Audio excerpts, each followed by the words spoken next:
এই মুহূর্তে সবচেয়ে বড় খবর, দ্য বিগ ব্রেকিং নিউজ। আপনারা দেখছেন বারাসাত টিভি। বারাসাত টিভি চ্যানেলে সবাইকে স্বাগত জানিয়ে শুরু করছি আজকের প্রতিবেদন। আজকের প্রতিবেদনের মূল বিষয়বস্তু বিহার বিধানসভা নির্বাচন 2025। 243টি আসনের মধ্যে ম্যাজিক ফিগার 122টি। বিহার বিধানসভা নির্বাচন 2025-এই হতে চলেছে।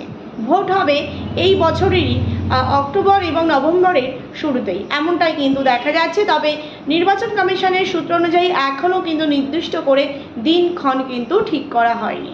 এবং দেখা যাচ্ছে যে এই যে বিহার বিধানসভা নির্বাচনে এবার ভোট হবেই সিপিএম, কংগ্রেস, বিজেপি, আরজেডি এবং জেডিইউ মধ্যে এবার হাড্ডাহাড্ডি রাজনৈতিক লড়াই হতে চলেছে। প্রিয় দর্শক বন্ধু, আপনারা দেখছেন বারাসাত টিভি। বারাসাত টিভি চ্যানেলে নতুন দর্শক হয়ে থাকলে অবশ্যই চ্যানেলটিকে সাবস্ক্রাইব করে পাশে থাকুন নতুন নতুন ভিডিওর আপডেট পাওয়ার জন্য। ভিডিওটি ভালো লেগে থাকলে অবশ্যই লাইক করুন, শেয়ার করুন। আপনাদের মতামত অবশ্যই কমেন্ট বক্সে কমেন্ট করে জানান। বিজেপি জোটকে পেছনে ফেলতে এবার কিন্তু বিহারে প্রত্যাবর্তন নাকি পরিবর্তন, সেটাই কিন্তু শুধুমাত্র সময়ের অপেক্ষা।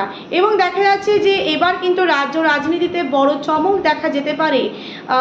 দেখাতে পারে বামেরা, এমনটাই কিন্তু রাজ্য রাজনৈতিক মহলে এমনটাই কিন্তু সূত্রের খবর।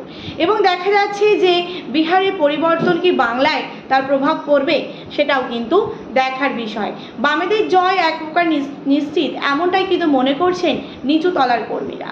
বলছে বিহারে কিন্তু এমনটাই কিন্তু চলছে এবং বামেরা যেভাবে তাদের নিজেদেরকে পরিবর্তন করার চেষ্টা করছে এবং ঘুরে দাঁড়ানোর চেষ্টা করছে, সেটা কিন্তু যথেষ্ট চোখে পড়ার মতন বিষয়।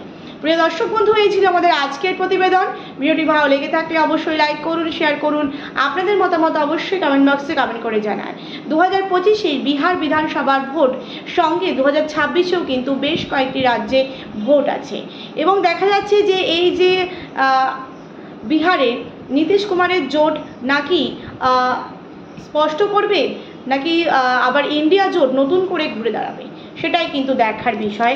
সবশেষে দেখা যাচ্ছে যে বিহার বিধানসভা নিয়ে কিন্তু বামেরা যেভাবে ঘুরে দাঁড়িয়েছে এবং বামেদের যেসব রাজনৈতিক শরিক দলগুলি আছে তারা যেভাবে ঘুরে দাঁড়িয়েছে, সেটা কিন্তু যথেষ্ট চোখে পড়ার মতন বিষয়।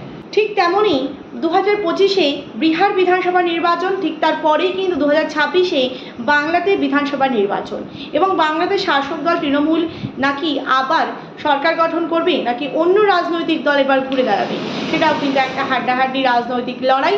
সঙ্গে বিহার বিধানসভা নির্বাচনের দিকে তাকিয়ে রয়েছে রাজ্য রাজনৈতিক মহল। প্রিয় দর্শক বন্ধু, এই ছিল আমাদের আজকের প্রতিবেদন। ভিডিওটি ভালো লেগে থাকলে অবশ্যই লাইক করুন, শেয়ার করুন। আপনাদের মতামত অবশ্যই কমেন্ট বক্সে কমেন্ট করে জানান। নতুন দর্শক হয়ে থাকলে চ্যানেলটিকে সাবস্ক্রাইব করতে কিন্তু একদম ভুলবেন না। ধন্যবাদ সকলকে। আজকের মতন এই পর্যন্ত।